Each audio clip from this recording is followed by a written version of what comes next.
అవిభక్త ఆంధ్రప్రదేశ్ శాసనసభ మాజీ స్పీకర్ దుద్దిళ్ల శ్రీపాదారావు 26వ వర్ధంతిని రామగుండం నియోజకవర్గంలో కాంగ్రెస్ శ్రేణులు ఘనంగా నిర్వహించారు. పెద్దపల్లి జిల్లా గోదావరికంలో ఎమ్మెల్యే రాజ్ ఠాకూర్ కాంగ్రెస్ పార్టీ శ్రేణులతో కలిసి శ్రీపాదారావు విగ్రహానికి పూలమాల వేసి నివాళులర్పించారు. ఉమ్మడి ఆంధ్రప్రదేశ్ లో తెలంగాణ వివక్షకు గురైందని, తెలంగాణ పల్లెలు అభివృద్ధికి ఆమడ దూరంలో ఉండేవన్నారు. మారుమూల మంథని నియోజకవర్గాన్ని అభివృద్ధి పథంలో పరుగులు పెట్టించిన ఘనత శ్రీపాదారావుకే దక్కుతుందని రాజ్ ఠాకూర్ గుర్తు చేశారు. శ్రీపాదారావు చూపిన మార్గంలో కాంగ్రెస్ శ్రేణులు పనిచేస్తున్నాయని, అట్టడుగు వర్గాల అభివృద్ధి కాంగ్రెస్ లక్ష్యమన్నారు. సర్పంచ్ స్థాయి నుంచి స్పీకర్ వరకు అనేక పదవులకు ఆయన వన్నె తెచ్చారన్నారు. మహానేత శ్రీపాదారావు స్ఫూర్తితో రామగుండం నియోజకవర్గాన్ని రాష్ట్రానికే ఆదర్శంగా అభివృద్ధి చేస్తానని, నియోజకవర్గ ప్రజల సహకారాన్ని అందించాలని ఆయన కోరారు. దివంగత నేత శ్రీపాదారావు వ్యాధిలో పేదలకు ఎమ్మెల్యే రాజ్ ఠాకూర్ అన్నదానం చేశారు.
నాయకులు శ్రీపాదారావు గారి వర్ధంతి సందర్భంగా ప్రతి సంవత్సరం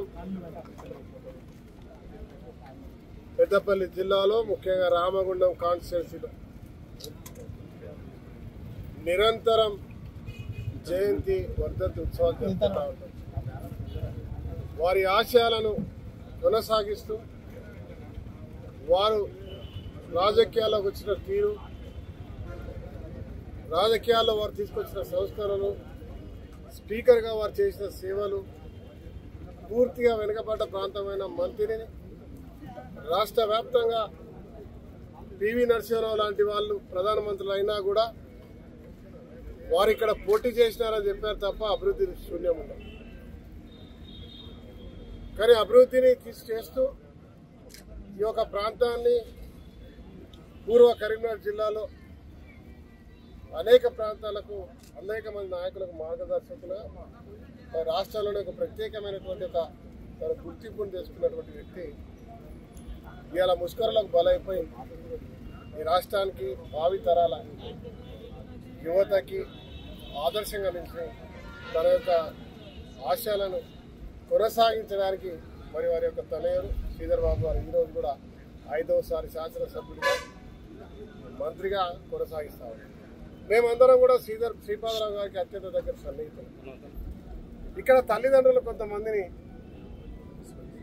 విస్మరించే వాళ్ళు, పట్టించుకునే వాళ్ళు ఉంటారు. దయచేసి చెప్తా ఉన్నాం, శ్రీపాదారావు గారి వర్ధంతి ఇలా అందరి మేము చేస్తున్న మా లక్ష్యం ప్రజాసేవ చేయడం, ప్రభుత్వ సంక్షేమాలు వారు చేర్చడం, అభివృద్ధి ఎక్కడా కూడా సమస్యలు లేకుండా చేయడంతో పాటు ముందుగా మన కుటుంబంలో మన తల్లిదండ్రులను ప్రేమిద్దాం, దైవంగా పూజిద్దాం.